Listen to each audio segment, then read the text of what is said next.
Hello, everyone. Happy Sunday, and welcome to my live review of AEW WrestleDream that happened last night. What a show, guys! What an ending! I don't think I've recovered yet. Have you recovered from what happened to Bryan Danielson? R.I.P. Um, it was one heck of a show.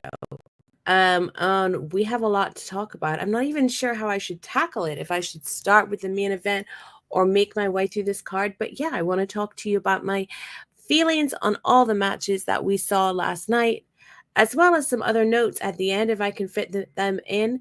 Maybe we'll talk about the other big news story of the weekend, the departure of Jimmy Jacobs. Never have I seen the departure of a writer or someone working backstage have this, like, people having this much to say on it. Weird. But and we'll also talk about the scrum that really wasn't that happened at WrestleDream. I wasn't there live. It was one of the few AEW pay-per-views this year or since or post-pandemic that I didn't make the trip to, just because Washington, Tacoma to Toronto wasn't that great. My options weren't that great. So I watched it from the comfort of my own home. I think I'll just talk a little bit about the ending, and then we'll get into it. We'll get into the whole pay-per-view. But I know there's been a lot of talk online today about the ending. Some people being really upset and disappointed that they killed off Bryan Danielson, that he didn't get a Sting style farewell for the end of his full-time career. Instead, he kind of died. He got like the end of a great TV character in a show or something. Like, we can't all have happy endings. I really liked the ending, to be honest. I liked how dark it was, how kind of eerie and sad it was. I thought it was a pretty brave move. And I think the question really is, how much do you trust AEW with the follow-up? That's what I wonder, because it was a brave finish. It was very shocking to a lot of people. It's not the kind of thing we usually see. And I think the big question is, how much do you trust the follow-up? Now, maybe you trust the follow-up more with what happened over the weekend, right? Because there was a long time when WWE was really, really bad. Do you remember those dark days when WWE was just proper shit every week, and things would happen, and you would get people that were very sycophantic with WWE, and they would say, let it play out. Let it play out. And 9 times out of 10, letting it play out didn't lead to anything good. Think about when Cody lost at WrestleMania.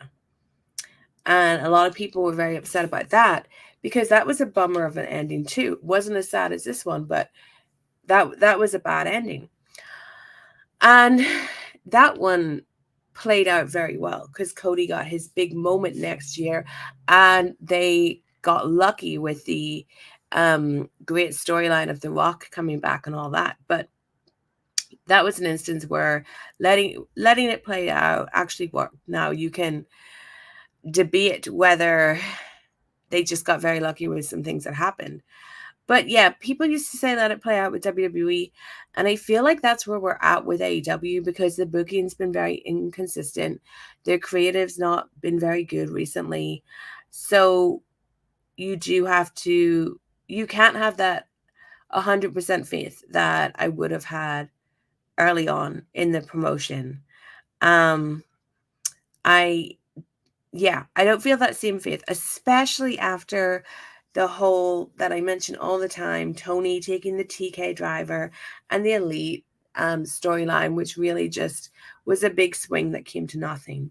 But I have to say, since over the last just over 24 hours, I have been feeling a lot more positive about things AEW related. I don't want to say we're back because we don't know that yet, but we'll talk about Jimmy Jacobs later. But I'm telling you, I woke up Saturday in the early hours of the morning sensing something. I sensed a disturbance in the forest. And I went online and I saw that news and I was like, wow, something has happened. Something has happened. And it made me very excited and intrigued to watch the pay-per-view. So let's get into it. We had a 0 hour that was over an hour. It was 90 minutes long. I did not sit and watch this 0 hour. I did other things. At one point I went out to get my food and snacks while having it on my phone, so I didn't get to properly see it. And there's no way I would have seen this 0 hour, to be honest. If I had traveled to Tacoma for this show, I would not have been in the building for the 0 hour, because I do think that AEW shows are too long. I will never not think that. So I always, I never sit through the 0 hour. But what kind of stuff did we have on it? Okay, I mostly saw Brian Cage defeating Atlantis Jr. Thought this was pretty good. Good adding for Brian Cage. I expected him to win, putting the title back on a AEW guy. We had the MXM collection unveil their third man as Rico. Rico as in Billy and Chuck. That was a blast from the past. It's been a long time since I've thought of Rico. Wild, but made sense. Pretty funny. We had Anna Jay defeating Harley Cameron. I've seen people praise this match. I honestly did not think it was good. I did not think it was good at all. At the end of the match, the ref was putting Harley's shoulder down. I thought this was very early days of wrestling school. Very not NXT, Level Up or something. It didn't look good. And I know that there's a lot of momentum behind Anna Jay since coming back from Japan. This is the first time I've really seen her since she came back, but there was nothing to this match that made me hopeful that she's going to be any better. And they still give her really terrible stuff to do, because her how can I not be cruel? I'm trying not to be cruel, but she's legitimately the worst promo I've ever heard in my life is Anna Jay. Just her delivery and everything. And it doesn't help that they give her all this stuff centered around her ass that sounds silly anyway. And her delivery is awful. I always think of when she was in the JS and she was promo next to Jericho. And I always think imagine if I'd stopped watching wrestling for 20 years, channel hopped, and was like, oh, I recognize him, and I saw him next to Anna Jay when she was talking, I would think that some massive downfall had happened, in his career to put him next to someone so just void of talent. But anyway, good luck to her, but I didn't see a big in-ring improvement, and I've definitely not seen a promo improvement. Yeah, Harley Cameron's very green. This stuff probably just shouldn't be on TV, honestly. 0 hour Dynamite pay-per-view. Then we had the Acclaimed and the MXN collection. Didn't really see this. Was getting my food, but not an act that I'm into. Really glad that this was on the pre-show and not the pay-per-view. We had Billy Gunn taking out Rico, and there you go. Then we had the highlight of 0 hour, which was Tony Khan coming out to talk about Antonio Inoki, because this event is in honor of Antonio Inoki. which is how they got us to it last year, right? It was because I don't know if you guys know this, but Antonio Inoki had a dream, and that dream was that AEW would hold a show in Washington, in the state of Washington. That was Antonio Inoki's dying wish, and Tony Khan fulfilled that. But it felt very much like this year that we weren't doing the Antonio Inoki tribute thing, but it turns out we were. So we got his two grandsons, and God bless, they had to stand there while Tony screamed into a microphone because he doesn't know how microphones work. He doesn't know that his voice is being amplified. So he's screaming like, everybody, we're here to honor Antonio Inoki. He had a dream. Fall in love with wrestling again. And it's terrifying. And then he's like, let's do Inoki's famous chant. Nobody fucking knows it. He starts it. Tony Schiavone has to be like, oh, by the way, this is the chant, which I can't even remember, to be honest. But they put the words on screen. Tony was out of time with the audience then, who were just catching up on this whole concept. Tony, please, someone help. Tony, just tell him how microphones work. And yeah, if you're going to do something like this, have the crowd and the audience prepared, or else it looks really bad. It does not look like you're honoring Mr. Inoki if you do something like this, because it comes off so bad. His poor grandchildren. Wow. And then I think it was before WrestleDream started, we had Kyle O'Reilly confronting Okada and asking for a title shot. Okada doesn't want to give it to him. Christopher Daniels got his mug on camera, telling them, like, throwing them both out of the building because the pay-per-view was about to start. Oh, I totally forgot the Outrunners and Orange Cassidy and Kyle defeated John Silver, Alex Reynolds, Tony Nese, and Ari Daivari. That's how we got to the Kyle O'Reilly spot. All right, that was the pre-show. So sorry if you were proper invested in the pre-show. For me, look, I don't watch many pay-per-views at home, so I had to get a little routine. So I had to get some sweets. I had to get some Diet Coke. I got some Chinese food. I was ready. I made it back to my apartment at 8 on the dot. 8 on the dot. And I was ready, and I thought, okay, let's see what the first match is. And then I can get my plates. Then I can get my knife and fork. Then I can, like, set everything up lovely. Switchblade music hits. Jay White is on first. I couldn't believe it. Jay White versus Hangman Page opened this show. I was not ready for that. I was not ready for that in any way. But Tony, he put these guys on first. He said, Jay White, Hangman Page, go out there and steal the show. And you know what? For a while they did. I thought this was excellent.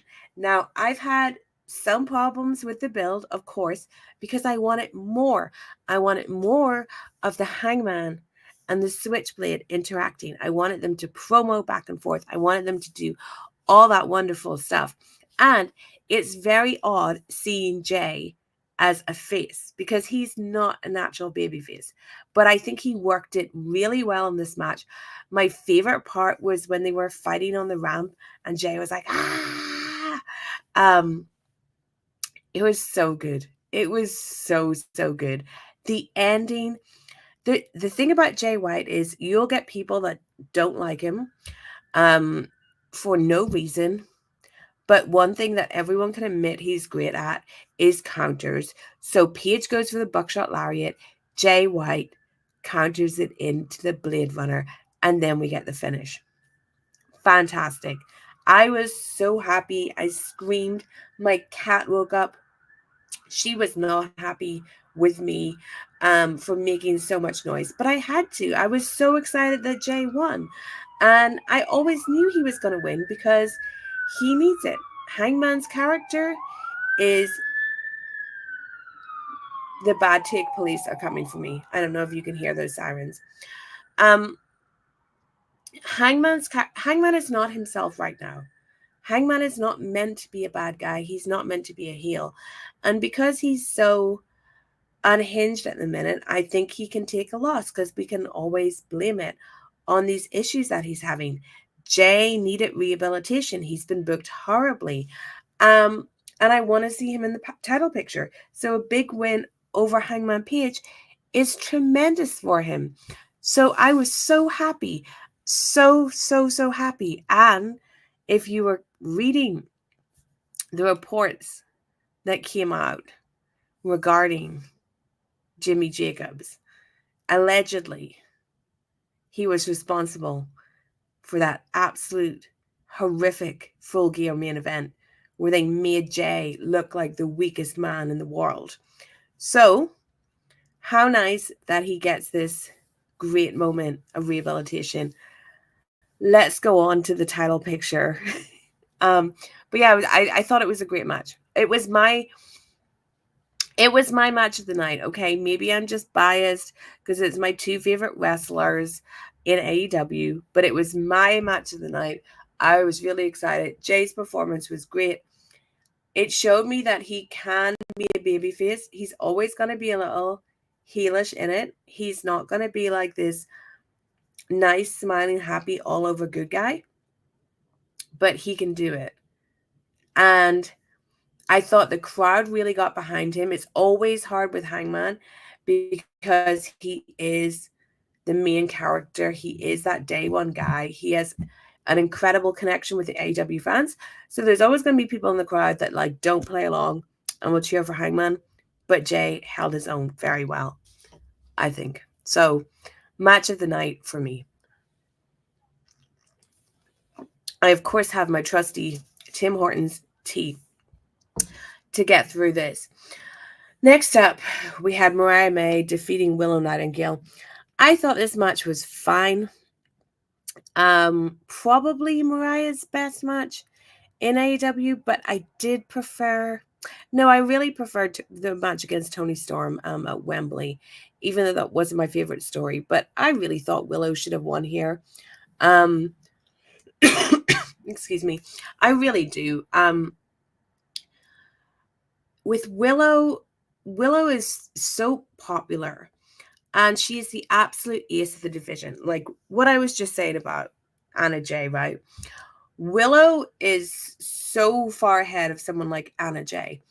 And she's very far ahead of Mariah May too.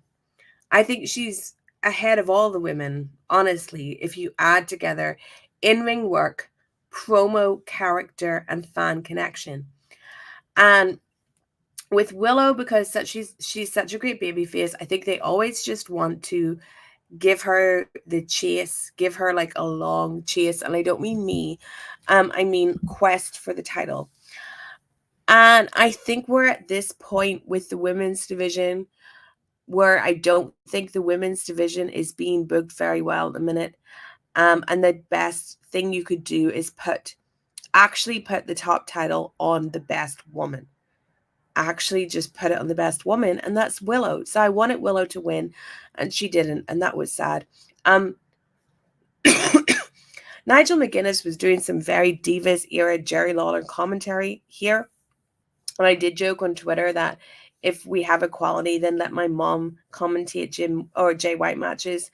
And this direction that they're going with Mariah, I don't think it's a good idea. This very Divas direction, I think it stops her from actually developing any kind of a character or personality. And it was just a bit icky. But yeah, fine match. Wasn't into the outcome. You can't win them all. But Willow's my girl. Willow is my girl. And on Dynamite, we're going to get Mercedes and Queen Aminata. They set that one up. It's not for the title, though. Queen Aminata is not at the level of Willow yet, but she's someone I would like to see a lot of TV time given to. I feel like someone like a Harley Cameron gets a ton of TV time that I would rather be given to like a Queen Aminata, when other people that aren't as good could maybe be doing some indie work, dark matches, training with Dustin Rhodes, whatever. And then someone like Queen Aminata, put her on TV and build her up as a challenger for Mercedes, or Willow if Willow gets the belt. Yeah. All right, we had Jack Perry defeating Shibata next. I thought this was very good. I thought this was a bit of vintage Shibata, more than we usually get from him. The finish was very weird. So the finish was Shibata putting a rear naked choke on Perry. Perry bridged up, and because Shibata's shoulders were down, the referee counted to 3. Totally came out of nowhere. People were confused. But Jack, I like Jack, and I'm a lot more complimentary to him than other people. I think he's pretty good in the role, to be honest. And I think one of the problems is Shibata, just how the presentation is with him. You know, he does the Google Translate gimmick. That's really not giving Jack Perry a feud to sink his teeth into. And I think if he's trying to get the scapegoat character over, he needs that. He needs that mic time. He needs to flesh out this character, like who really is the scapegoat. He can't just be a guy who started a fight with CM Punk and now drives a bus, right? We need a little bit more than that. So although this match was very good, and it was good I think it's a real positive for Jack Perry to be in the ring with someone like Shibata. I want more stuff that is going to help him elevate his character and get it over with people, because I do feel, just in my circles, and this might not be true of all AEW fans, watchers, the internet, but in my particular circles, people are very down on Jack Perry, like very, very down on Jack Perry, and I'm there to defend him, but he needs to be given better material, I think. And I think he should ditch the head that he wears in his entrance. And I also think, and I'm saying this from the perspective of an actual goth, right? Even though I know I don't always look it, but I was a very hardcore goth as a teen, and keep that with me. When you're doing something where you're like bad now and evil, you don't have to make it gothy. You really don't. I would rather see Jack Perry, rather than like wearing these heads and everything being very like dark and smoky. Just kind of just be like a bad boy. Because once you get into things, when I see him, I just think of, did you watch Riverdale that Jack's late father was in? When they did that season of Riverdale where the kids were taking something and it turned them wild and they were in the woods doing things. I can't even remember it, but that's when Riverdale like lost me. So I think he's in that season of Riverdale, and I think he needs to pull it back and be more of just a 90210 bad boy. Like, unfortunately, you're not allowed to smoke cigarettes on wrestling TV, but if he was just like in a leather jacket with a cigarette next to a motorbike, would feel more authentic than going down this route that almost feels House of Black-esque. Do you know what I mean? I'm just like, let's pull back, okay? Pull back heels on the goth appropriation. You don't all need it. You can just be a bad guy. Okay, I think I'm going to have way more to say about what happened after. So, after the match, out comes Daniel Garcia. Hello, Danny. Danny, who has just signed his contract. I'm like, yay! This is what I wanted. Daniel Garcia feuding with Jack Perry. That's going to be awesome. Let these two young guys just go out there and help each other, build a really great feud back and forth, like sink or swim. Let's fucking go. Jack Perry gets out of the ring. That's fine. Retreating heel. Then MJF's music hit.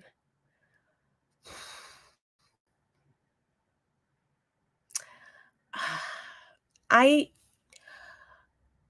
don't know. Well, I do. I know how we got to this point with MJF, but I loved MJF for a very long time, until the Adam Cole stuff.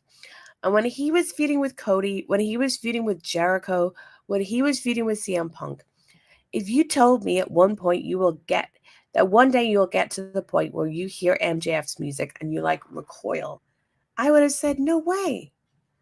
No way. But I feel that way. So he comes out, and then Jack Perry takes out Danny with the belt from behind. Then MJF goes in on him. He's beating him up. And then MJF takes the microphone. And MJF is very bad at not... MJF never builds up his opponents. Like, he really hasn't learned that. So he's saying to Danny that, like, the bidding war was fake. So, Danny didn't really have WWE after him. And he says that he's been away making movies. Really? I thought you were away because Daniel Garcia beat the shit out of you. Now, in real life, I know that you were filming a fucking Adam Sandler movie, Happy Gilmore, please. Which I'm sure will be a big movie for nostalgia things, but I don't know. I would not have taken a role in Happy Gilmore. I think I'd rather be in Terrifier 3. Anyway, like, why is he saying he was away making a movie? Why can't he say that he was away because of what Danny did to him? And then, and he got his diamond ring back. It was in a pawn shop in Buffalo. Great. And then Adam Cole comes out. So now I'm like double triggered because MJF and Adam Cole are on screen together again. And I really like Adam Cole as a person. And I used to really like him in WWE. But his AEW run has been hella disappointment. He had the worst match in AEW history, in my opinion. Which was him and Jericho at Double or Nothing 2022 or 2023. And that's also my least favorite feud ever. I hated all that. And then he had the MJF feud, which, okay, some people liked, but really, I do think it is the worst feud in AEW history. Now, obviously, I personally hate the other one, but because it really represented a moment where a lot of people turned off and a lot of like originals turned off. So fucking Adam Cole is back on screen with MJF. And I don't want to seem like a dick because I am happy that MJF's back, but this should have been their, was it Dallas where it was all a dream in the shower? It was all a dream. This MJF Adam Cole thing, they should never go back to. They should never go back to. Because I don't think MJF is capable of recognizing what was wrong with it. And he's not going to be able to help himself to sink back into all the stuff that made that feud so bad. I don't trust MJF on the microphone not to drag us down again. And I just felt like Daniel Garcia came out on Dynamite to explain that he was staying, which was a very weird thing to do, really, because in AEW, canon, we'd never been told he was going. So weird move, very Tony, everyone's on the internet stuff, right? You gave him that platform. And in it, he actually said he wasn't going to be anyone's little brother anymore.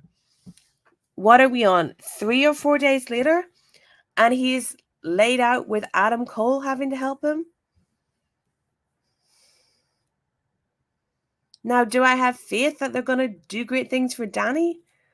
I don't really.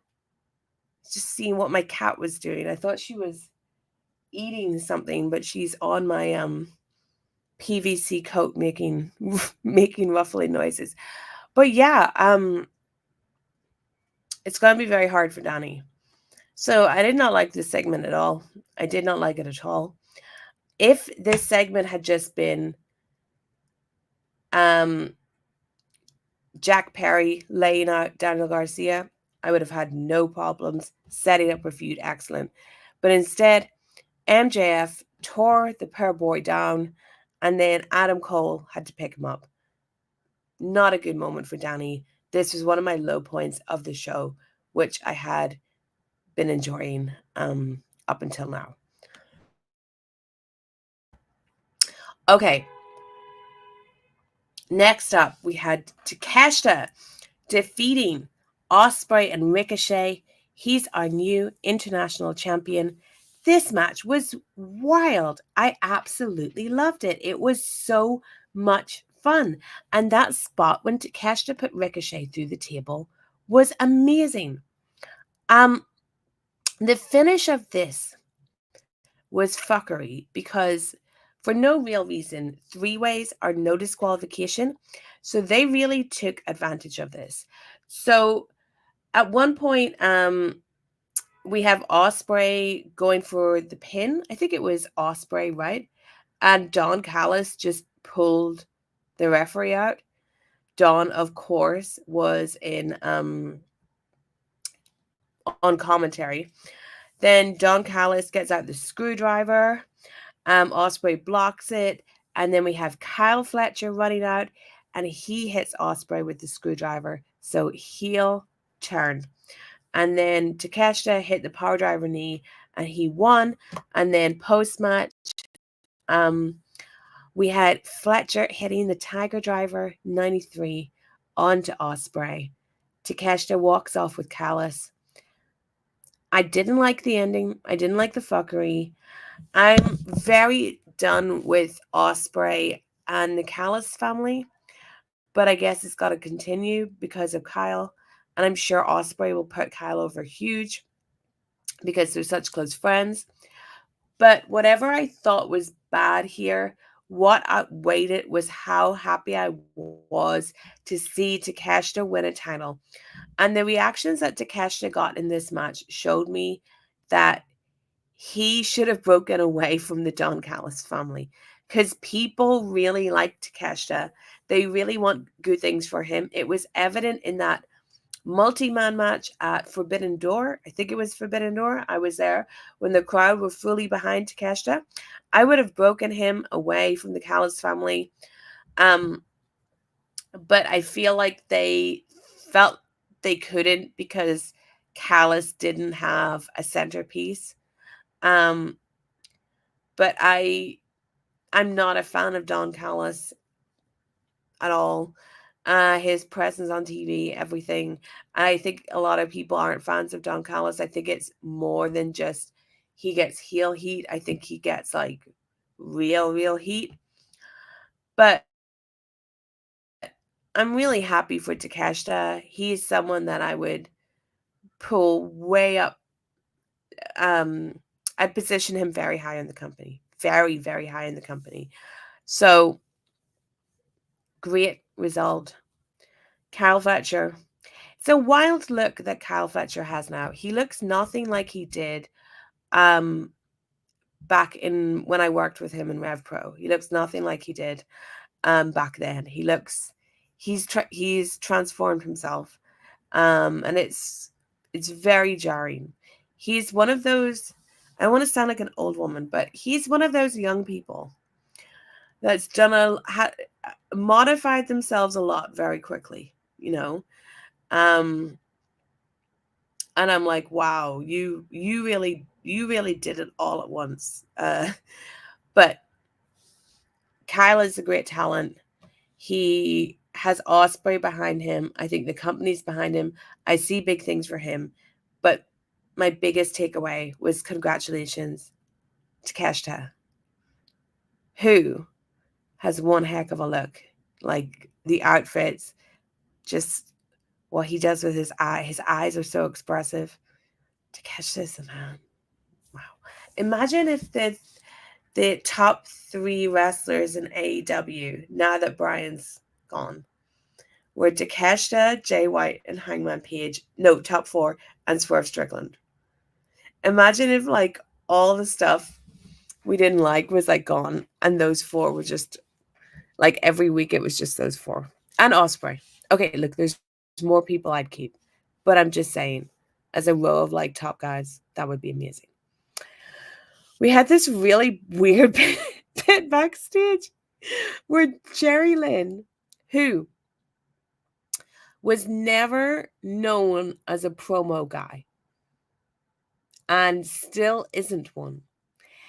He was with Orange Cassidy, and he was just like, at first I was like, what is even the explanation for this? And then Renee had to do her, Jerry Lynn, you requested this time with me because you wanted to say something to Orange Cassidy publicly. And Jerry Lynn is just basically like, you're a great kid. I've never seen anyone like you. You've been going through some stuff, but you're the man. And then Hook.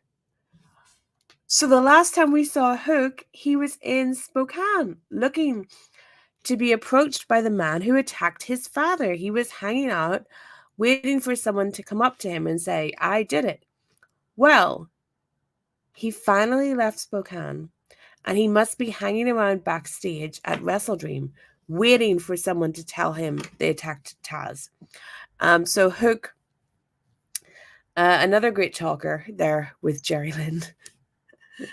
That's 3 people where Orange Cassidy's the best promo guy. And Orange is a good talker. It's just how his character is. But I guess this was to set up what happened later. But it was just very funny to me. Now, here's something that wasn't funny to me because it was serious and it was excellent. Swerve Strickland returned. So first we got Prince Nana coming out. He thought he was still in ROH, which is sweet. R.I.P. Jimmy Rave. Go watch some Jimmy Rave and Nana stuff. So Swerve comes out. Great outfit, white outfit on Swerve. Whose house? It's still Swerve's house. And he talked about all like how he has bad feelings in his neck and stuff. And it's kind of what Bryan Danielson has in Karma. But he said he was cleared. So I don't know if that's good to hear about the AEW medical team. But anyway, Swerve is cleared. And he wanted to address something. But before he could, out comes MVP with Shelton Benjamin. Some great suits going on here with these guys. So MVP was basically like, I've been calling you out. He's even DM'd Swerve on Twitter, but no reply. And MVP believed in Swerve before Swerve believed in himself. And now Swerve's career is on the downturn. And he wants to talk business. So Swerve's like, first off, hello, which made me laugh. Because I can kind of be like MVP is sometimes. Like, just go, instead of sending someone a nice, like, hello text, like, just go straight in with an angry question. And sometimes people reply back to me like, firstly, hello. And secondly, calm down. Anyway, they had a match in Defy, which is very, very cool. The crowd were happy to hear this. And he said that MVP and Shelton Benjamin were inspirational and paved the way.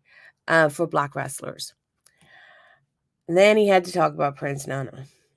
And he was like, yeah, things haven't been good for me recently. I lost my title, lost a big match, my childhood home burnt down. And Prince Nana is a bit, he's always out there dancing. He's selling his coffee. He might be selling weed in the parking lot. He might be skimming some money. But despite all those bad things, Prince Nana is family. And Swerve is going to stick with his family. And MVP can shove his offer up his ass. I find this heartwarming because what makes Swerve and Nana such a great team is the contrast. Swerve is very down to business. Nana's having fun, though he knows how to edit his dance depending on what's going on. This warmed my heart. So then Shelton Benjamin took the mic, and he said that Strickland had misread this situation. They weren't asking, they were demanding. You're either with us or you're against us. And Swerve shoved him. Bit of a scuffle. MVP was holding Shelton back. We had security come in. And then MVP said that time was ticking. And he left. So no Bobby Lashley. They're saving Bobby Lashley, which I think is very good given everything that happened on this show. Give Bobby Lashley his moment.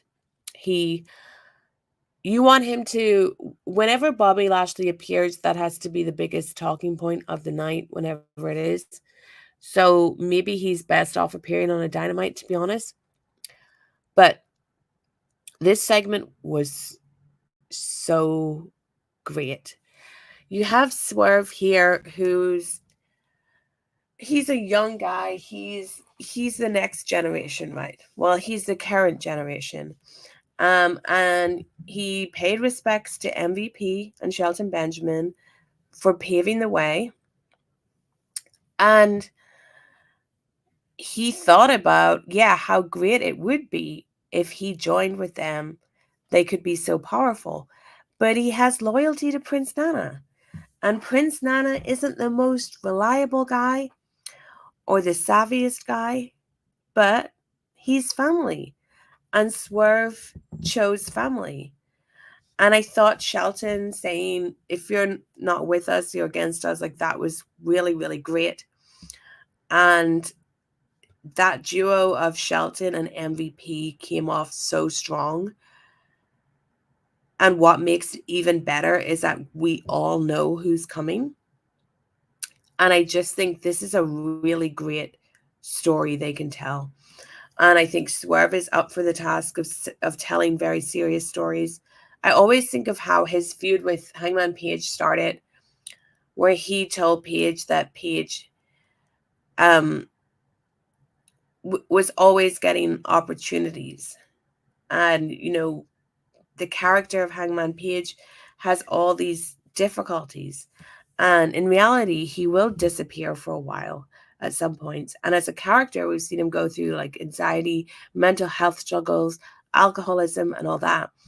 But he always returns high on the card. He always gets opportunities. And Swerve is basically if I had the same opportunities, I wouldn't have wasted them. And I loved that interaction they had.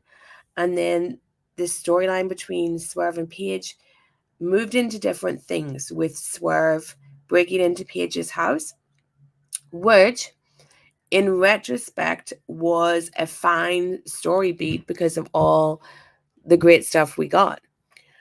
But it's also quite unbelievable, that someone would do that. The house burning, all that is very wrestling. Whereas what Hangman and Swerve started from a really grounded and really real place and a very serious place. So sometimes I just wish they'd stayed on that path.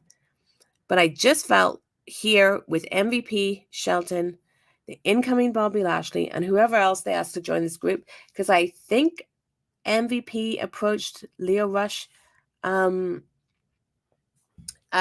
in a video on social media. But anyway, I think a really great story is coming here.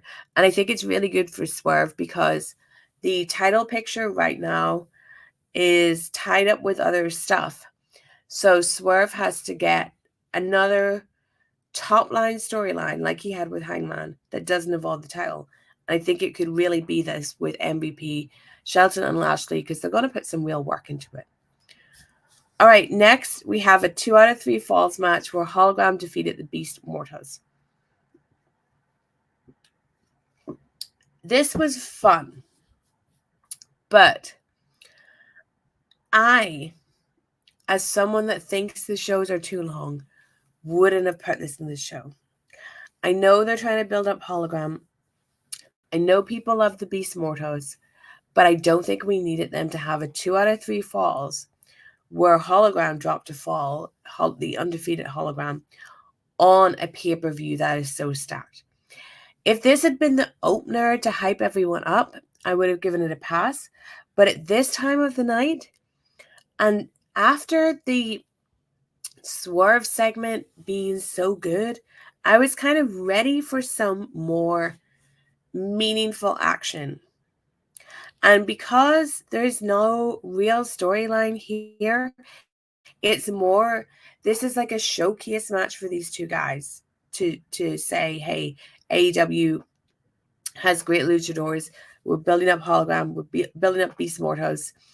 Like that's what this match was trying to do.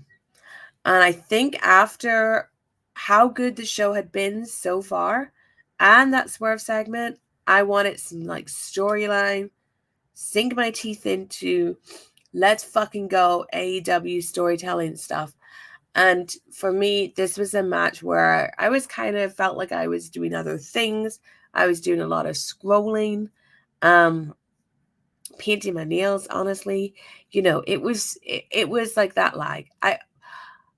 If I had been in the building, and I'll be honest with you guys, I would have been in the smoking area during this match because it just felt like bloat on the card. But it was really fun, and I don't want to sound like I'm taking away from it or the performances of Hologram and Mortis. Hologram is fine, but he's like Tony's little baby, Tony's creation. And a wrestling character created by a billionaire should have a better outfit. Like, Tony, give this guy some cash to get a really amazing costume design, please. I really love the Beast Mortals. He's so great. And I think it might be one of those situations, though, where they don't want to capitalize on him because he's not the luchador they wanted to have this with. So, I don't know, but yeah, this one, I could have skimmed it off the card. Then we had Darby Allin defeating Brody King. Now, did you watch my interview with Brody King? He was so nice. He was great. Really great guy.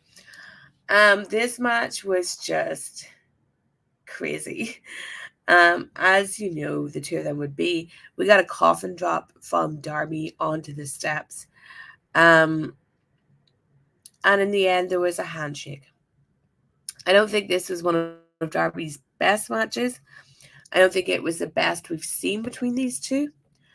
But it was good, and it showcased everything we love about Darby Allin, and we would see him again at the end of the night. So I think this is why this match was on here.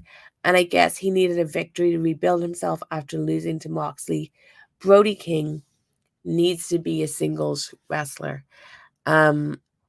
He needs to break away from the House of Black. I don't think they're the best influence on him. Not influence on him, but association for him. He's got great potential as a singles guy, and anytime he does do stuff as a singles guy, people love it. So he should go on his own. Okay, the next we had the Young Bucks defeating Private Party. I would have cut this match from the show. This match bothered me. It wasn't bad, but it wasn't good enough. And more than just the match, I think, like, I want to talk about the result here. Because in the end, they did like a very emotional thing with them looking really sad and dejected, Private Party, because they lost. And I just feel like this Young Bucks title reign has been so blah, blah, so lackluster. They don't come to work much. And it feels like after watching that, okay, they're going to build up Private Party now to eventually defeat the Young Bucks. And it's like, guys, Private Party defeated the Young Bucks 5 years ago. We know all that. They went through it. That was like the only reason for this match. That was the only bit of storytelling they did. Okay? So let's just do it. Let's just pull the trigger. If you're going to do this match, just do a fucking upset and Private Party win the titles. And then when they're champions, we can go about like rehabbing these guys and trying to make these guys into stars. Like, just do it. I mean, you put the titles on the Guns once early. So this match existing without Private Party winning, I just thought was pointless and irritating. And yeah, I think that's all I have to say about it. Private Party should have won. I kind of can't be bothered, excuse me, with another storyline involving these guys trying to work themselves up when it's been 5 years, okay? Yeah. And they never should have been put in this match if they were going to be the team that Moxley destroyed. That was silly booking anyway. But then having them not win the titles, you know, like, it was so pointless. It was so pointless. All right, we had next Mark Briscoe defeating Chris Jericho for the Ring of Honor World Title. JR came out for commentary for this match. He did commentary for the last 2 matches. I guess we'll mention it now. Bad night for JR, I thought. JR is very hit and miss. He's either in it or he's not. I don't think he was in it tonight. He immediately seemed like grumpy JR when he came out to call this match. And he had some really bad calls during these 2 matches. In particular, in this match, when Mark went for the J Driller and Excalibur was like, you know what's coming? And Jim Ross is like, no, why don't you tell them? And I'm like, commentary 101, Jim, okay? You might not know what's coming because you don't watch the product. And even if the fans actually don't know what's coming, like, let's pretend they do because this is the big moment of the match. But instead, Jim just shit on it because he gets mad at Excalibur sometimes. And it was a bad night for him. There were moments later that I thought were really bad. Now, Mark Briscoe and Jericho, I actually thought was very good.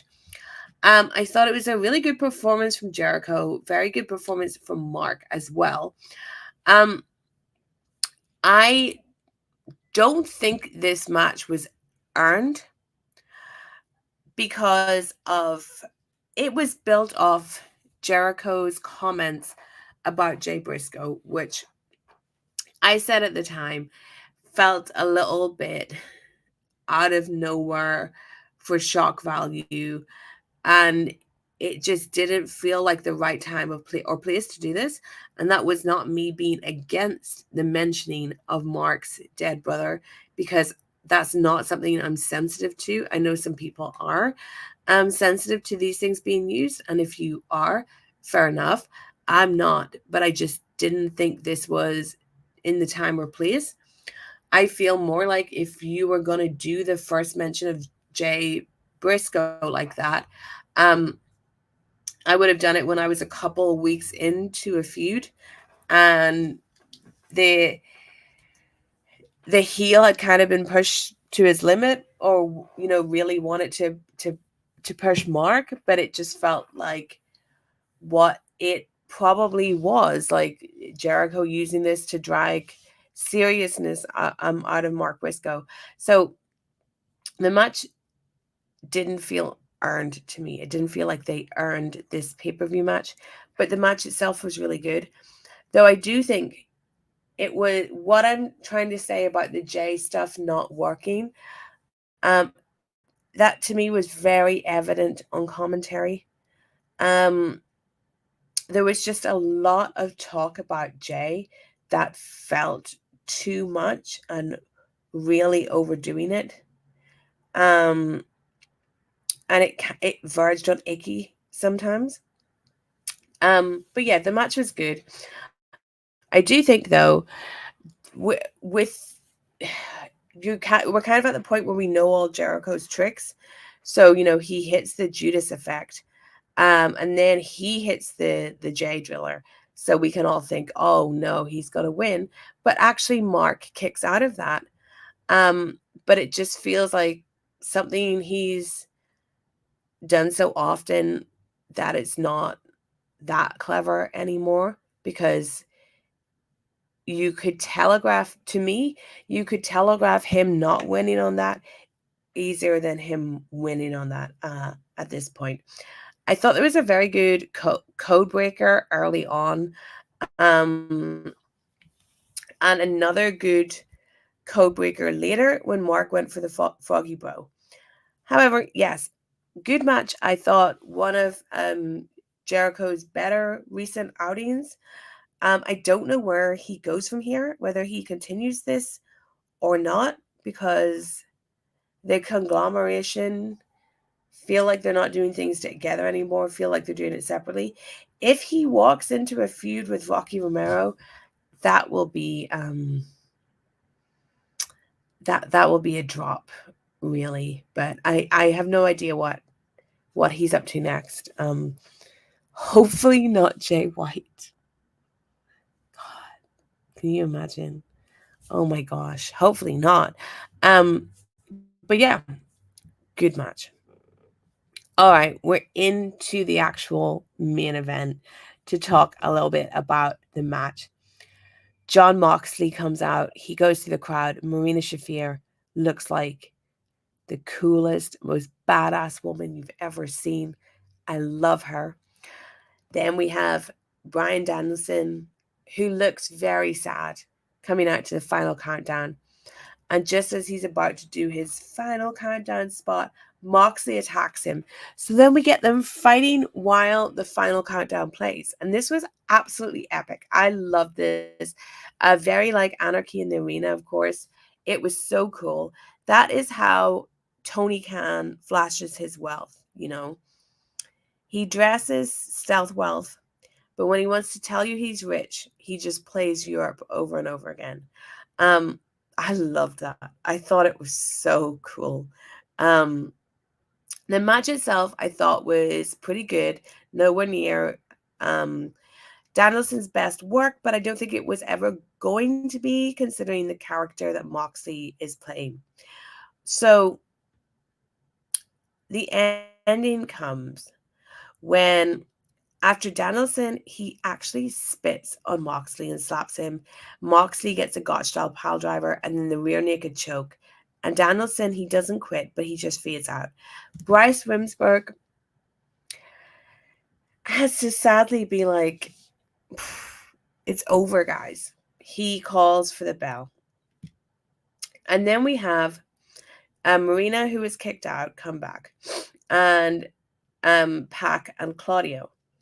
So they have a duffel bag with them, And I think it was Tony Schiavone who just totally telegraphed that, because they had this duffel bag and he was like, they're not going to put the title in the bag. And I just don't think he should have said that. I think they should have like let them put the title in the bag.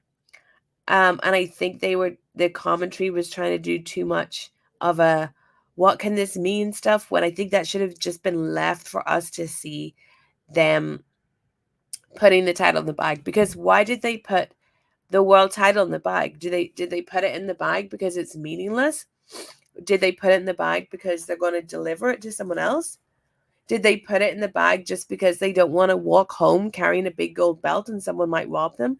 Like, we don't know. But I think that should have been just like left, more just like left for us to ponder than the announcers just putting questions in our head. Okay. And then Marina, she has a plastic bag with her. She hands it to Moxley, but out comes Wheeler Yuta and Darby Allin. And then Moxley and his crew bail out. And then when Darby's back was turned, we get a knee from Yuta. Yuta, sorry. Nita, I put them together. Yuta has turned heel. Then Darby, he gets taped to the ring post. And then Moxley hands Danielson the plastic bag.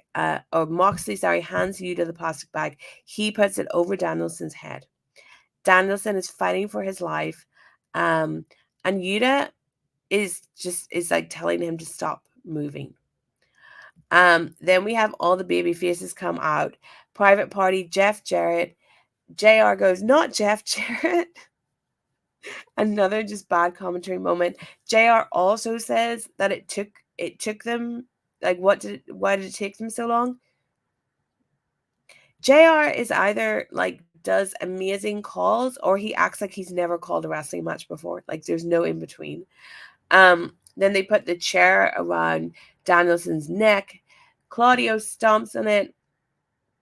And then, so Orange Cassidy, Adam Cole, Daniel Garcia, and Mark Briscoe, they help free Darby Allin. The camera is very much on Orange Cassidy and Darby Allin, like setting them up as the main people to look at. Excalibur is crying. Moxie and his crew walk off. Everything's silent and we go off the air. Very somber, very deflating, very eerie and scary too. I really liked this. My complaint, I don't think Wheeler Yuta should have turned, because, okay, you could tell by the way Wheeler was acting, and he's actually a pretty good actor compared to most wrestlers, that he turned not because he wanted to, not because he's an evil schemer that was planning these things behind Danielson's back the whole time, but because he felt that he had to, because the bad guys had won. Because everything that was good had been defeated, and you're either with them or you're against them, and he didn't want to be against them. The way that he put the bag over Danielson's head, it felt like a mercy killing. It reminded me of when Jack Nicholson dies in One Flew Over the Cuckoo's Nest, when the chief puts the pillow over him. The way that he was just telling Bryan to, like, be still, like, just take it. You're making it worse by resisting. Because Wheeler himself had stopped resisting and had joined up with the baddies. When I was thinking about this after, because of, I don't know if you saw the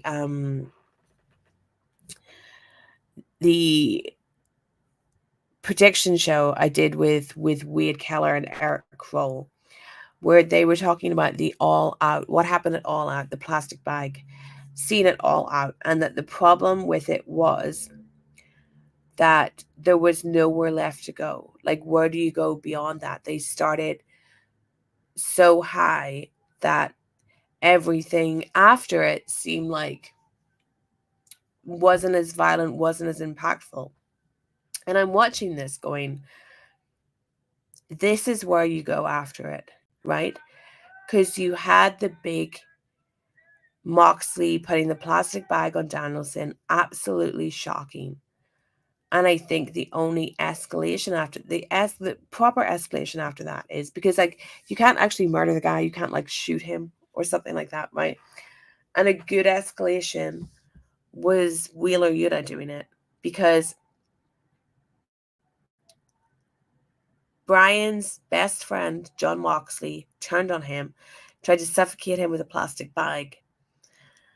And the thing worse is his mentor doing it. And his mentor not doing it, in my mind, out of hate for Danielson or anything like that, but feeling he had to do it because Danielson failed. Like, maybe Wheeler Yuta feels like Danielson failed him and failed everyone by not being able to beat Jon Moxley and putting the company, the world title, in the hands of this crazed maniac. Maybe I'm just doing headcanon here. But that's kind of the way I saw it from Wheeler's acting. But it was very good. It was really good. It was really impactful. It was good having Darby there tied up watching it. Much better than that time that Britt Baker was tied up watching Adam Cole get beaten in the worst Dynamite segment ever. Darby was very good. He's always sympathetic. It was good seeing Orange Cassidy and Darby are like the AEW forever baby faces. So I thought it was really great that they came out. And yeah, like, I just liked it, you know. It was fucking brave. So Lord Peter says, after last night, thank you so much for the super chat. $5 from Lord Peter. Thank you. I really appreciate it. After last night, I kind of wish Danielson retired after his win at All In and vacated the title. I can get why you think that, because All In was so great and he got that beautiful moment with his family. But look, we know that Danielson, he's a dark, twisted guy. This is what he wanted. This is how he wanted to go out. I will say with Wheeler Yuta, the reason I didn't want him to turn it heel is because I just think he ends up being just a young boy in a group. Whereas I think if he was babyface, he would be able to build himself. You know, it's like this Daniel Garcia little brothering thing. And I thought Wheeler Yuta was really getting the people behind him. And it felt very organic. And now it's like, oh, he's just with the heels and he's going to be the lesser one. But yeah, like, we'll see what the follow-up is, but I'm intrigued. No Shane McMahon. That was good. Still not convinced that Shane McMahon will be coming in, but I mean, why did they put the belt in the bag? I want to know. But yeah, I really liked it. This is what I want from AEW, something that feels different and feels brave and artistic in a way. And yeah. Quick note on the presser afterwards. So fucking happy I wasn't there. How mad would I have been? These poor media members, I don't know who was there, except for Brian Alvarez was there. These media members. So Tony Khan wasn't there because he went to the hospital with Bryan Danielson, but I think he actually went to an NFL game and went to travel to that in London. So they got Mariah May, Swerve and his entourage, and then Takeshita and Don Callis. And I've heard some people talk about some stuff online regarding this. Firstly, that's not a press scrum. That's if that kind of thing is going to happen, I think the press has to be notified in advance, because there's nothing to be gained from the press from that. And I've said this stuff before, but AEW, they don't do media junkets like WWE does, and that's why they need to be, I'm sorry that I'm moving around so much. That's why they need to offer you more at the press scrums, because that's all they offer you and that's all they get, right? And I talked about the All Out one. I thought that was very bad. A lot of people had paid a lot of money to come and cover this. And Tony Khan is the person that you can generate the most from being there with asking him questions and stuff. And we got him for like just a couple of minutes, and there was nothing good at that at all. And I know people were very pissed off by that one. I haven't spoken to anyone that was at this one in Seattle, but I'm sure people were pissed off if they were trying to get anything from that press conference. And I saw online people talking about, now I haven't seen the clip, but Mariah May gets asked a question, and then it's like, does anyone else have a question for Mariah May? And no one does. And she basically says everyone's bad at their jobs. And I saw some people sharing this around being like, yes, everyone is bad at their jobs. And or also finding it sexist that there was only one question for a woman. My take on this is Mariah May answers questions in character. She does these scrums in character. And I do not believe it is worth asking a wrestler in character a question, because we are not Renee or RJ, and we are not there to advance your storylines. We're there as members of the media. So it does not surprise me that there wasn't a second question for Mariah. And I don't think it's anything to do with sexism. And believe me, if I thought it was, I would say that. It's just there's really nothing that she offers to members of the media if she's going to be in character.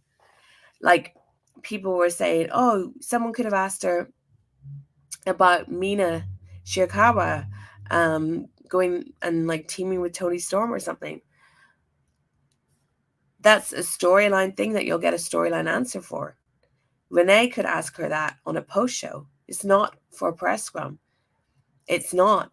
The best people at these pressers are the ones that speak out of character. I know I have had good answers from Bryan Danielson. Will Ospreay gives good answers. Jericho gives good answers. But we have a lot of these talent like Toni Storm, Mariah, Mercedes, that all stay in character. MJF, literally insults the media. My take has always been that these press scrums should be taken seriously or don't do them. And if they're not serious, if they're in kayfabe, then Tony Khan shouldn't be a part of it. And same with WWE. So that's my take. Maybe it's controversial on that situation with Mariah May. And that's nothing, absolutely nothing against her. You can go on my channel and see that I interviewed Mariah May, where I thought of a ton of questions to ask her. Because she wasn't fully in character. She was a little percent in character, I think, for some bits when it came to stuff about Tony. But yeah, and that's a totally different situation. So it's nothing against Mariah. You can watch my interview with her. I have a semi-past with her. I'm not going to say like I know her or we were friends or anything, but we did briefly work together in Rev Pro. But yeah, if you're going to do a scrum like that, tell the media. I just think that's unfair. If I had traveled there and Tony's not even going to appear, I would have been so pissed. You guys know I would have been pissed. I would have said something on Twitter that got me in trouble and got a ton of people telling me that I'm a nobody anyway. So yeah. All right. Do you want me to give my thoughts on Jimmy Jacobs quickly, or is that too in the weeds for a WrestleDream review? All right. you can get my thoughts on Jimmy Jacobs. So Jimmy Jacobs has left AEW. Jimmy Jacobs was Tony Khan's right-hand man, who did a lot of things. He traveled around with him, took notes, but he did also have a hand in creative. Now, I think that it might be Dave said today that he didn't really, and there won't be much changes. I'm inclined not to believe that. And I know that when the news came out on Friday night, Ibu from WrestlePurist, shout out to Ibu, he did a space, which I did not watch live because I would have been asleep. But someone wrote down things that he said that were not entirely accurate. They weren't what Ibu actually said, or they were very out of context. So then Ibu did another space on Saturday morning, which was basically called something like You Can Aggregate This, where he went through the list of things that was out there and expanded on them. So it was stuff like Jimmy Jacobs didn't know who Okada was, basically. And that's not what Ibu said. He was more saying that he wasn't hella familiar with his work, which is something that I think a lot of people don't understand. Like, people in wrestling are not watching a ton of wrestling. The people that I know in life that watch the least wrestling are wrestlers. So Jimmy Jacobs not being super familiar with Okada is not like this crazy blasphemous thing. You know, this guy worked in WWE for a long time. He was in that bubble. He wasn't sitting watching New Japan matches. A lot of people don't, you know, I don't think there's probably not a ton of doctors obsessed with Grey's Anatomy. You kind of want to leave your job at the door when you go home. But anyway, that wasn't that. But anyway, Ibu said other stuff, like he wasn't particularly high on Garcia, that he was involved in the Full Gear finish with Jay White and MJF, and that he created the learning tree for Jericho and worked closely with Jericho.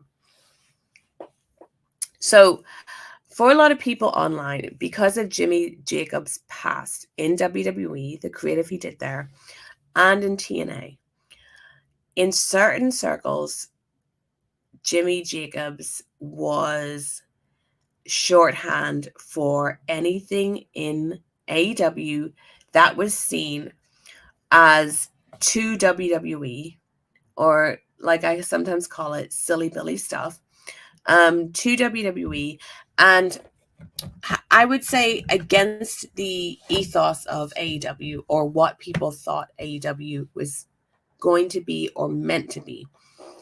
Even though when AEW started, we had tons of silly Billy stuff that was a part of the company because I think of being the elite. There were certain things about being the elite that fans accepted. They brought some of that onto TV, not like the exact storylines, but some of that kind of thing onto TV. And there was this point where Tony Khan, because of a terrible Dark Order segment, took over creative.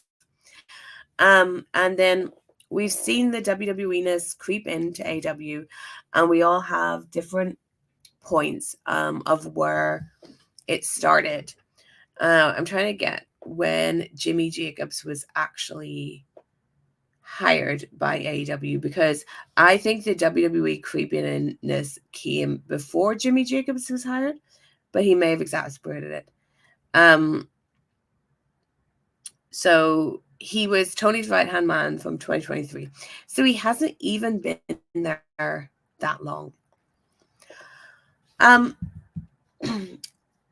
It's also been framed that a lot of people are very happy that he's gone, and as in people in the company, and I can definitely see this.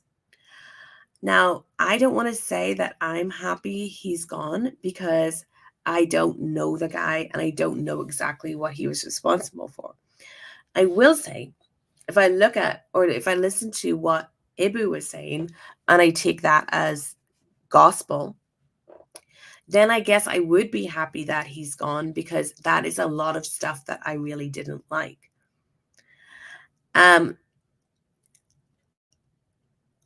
This has happened at a very interesting time because the TV deal was signed and then they did their lowest rating ever, and that Dynamite was terrible.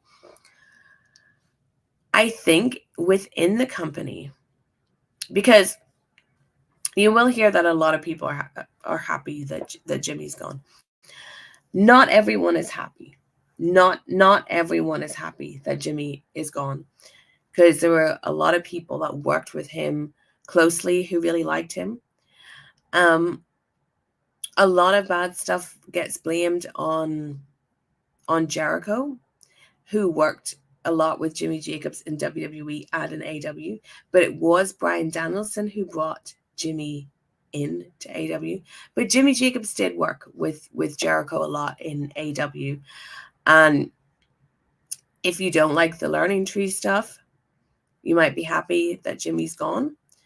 But that was probably them collaborating.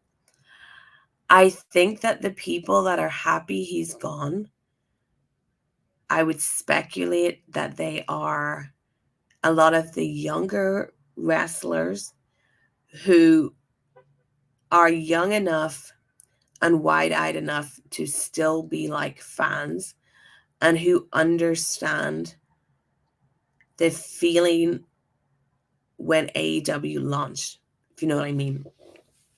Like, I don't want to name anyone as an example because it might sound like I'm trying to say that they were a source or have been talking, but I think there are some young wrestlers in that company who may have been frustrated, who know how it felt and how exciting it was when AEW started and how much an alternative was needed, and saw AEW be that alternative, and could definitely see the WWE influence coming in. And then I think there are older wrestlers in AEW who, even though they are extremely supportive of AEW and have contributed a ton, I don't think they can get it out of their brain that the way to compete with WWE is to do a lot of the stuff that they do. And I've never thought that was the way to compete, because frankly, there's stuff that makes WWE, AEW cannot do as well as WWE, so just don't do it, be different. So I feel like with Jimmy, he's probably getting a ton of hate, which is horrible for anyone. I hope he doesn't Twitter search his name.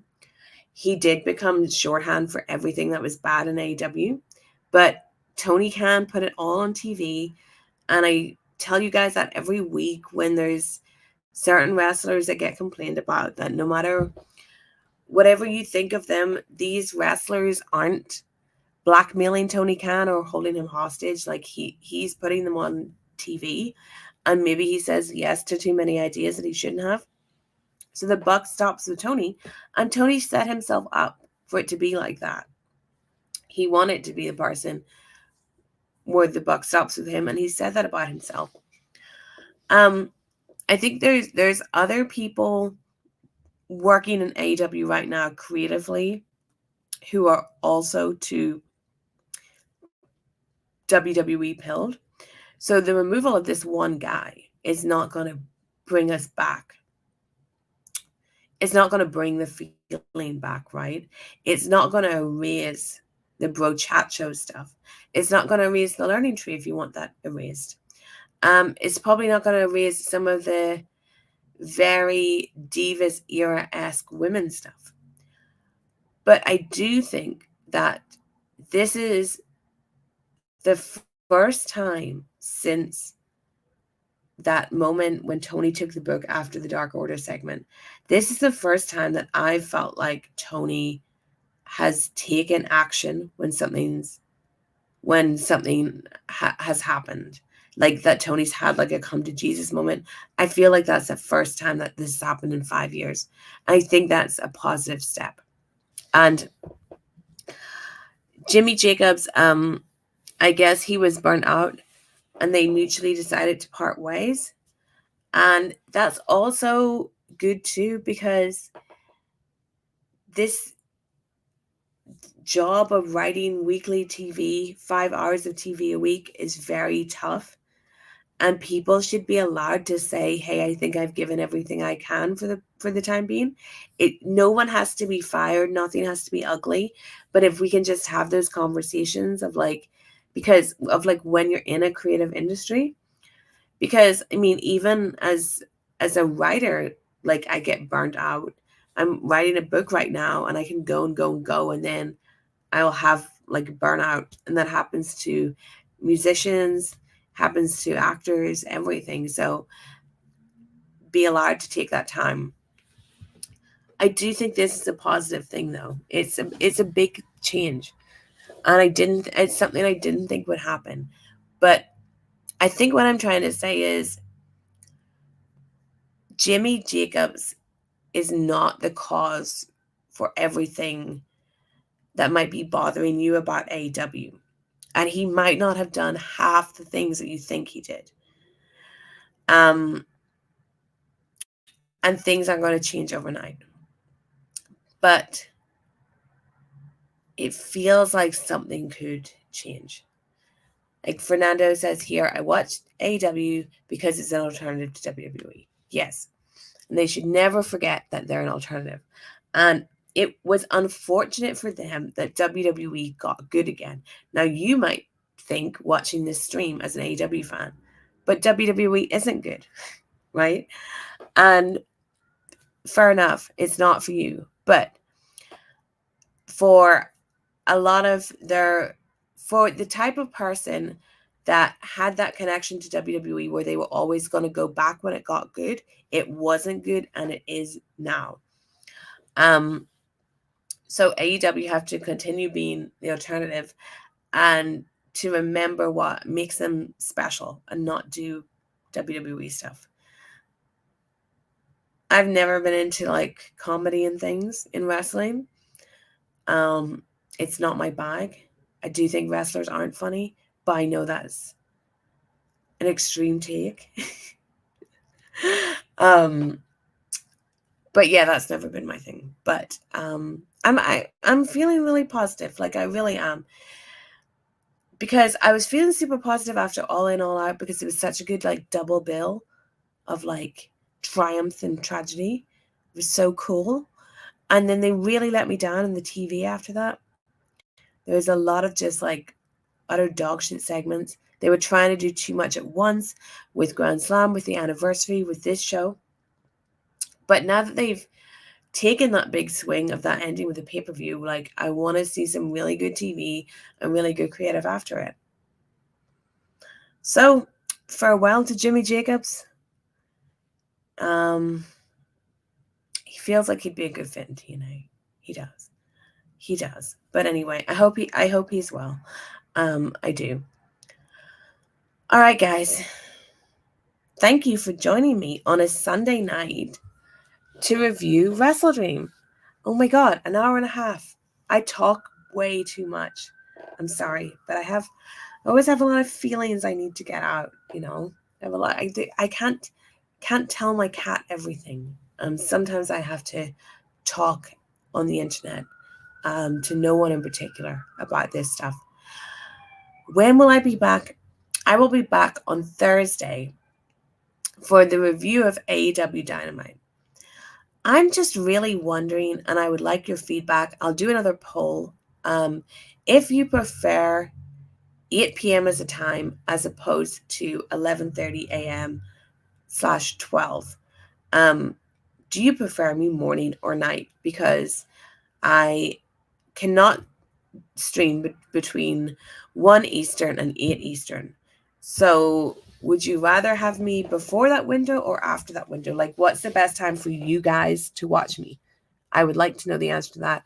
I'll put up a post tonight asking that question. So just give me your feedback, because it's no fun if no one's watching. So I like to know what time is best for you. But thank you everyone that has been watching. Maria and Fernando, really keeping the chat going. Really appreciate that. Jack as well, Lady B, Christy Vision. Thank you to all of you. Astrid, hello. How cool to see you here. Guys, go check out my interview with Brody King if you haven't already. I'm really bad at plugs. You can find me on X at Stephanie M. Chase. You can find me on Substack at Stephanie Chase. If you want to support me, tip me, I have a Ko-fi account that you can do that there on. If you're watching this stream and you're not subscribed, that's just mean. Please hit the subscribe button.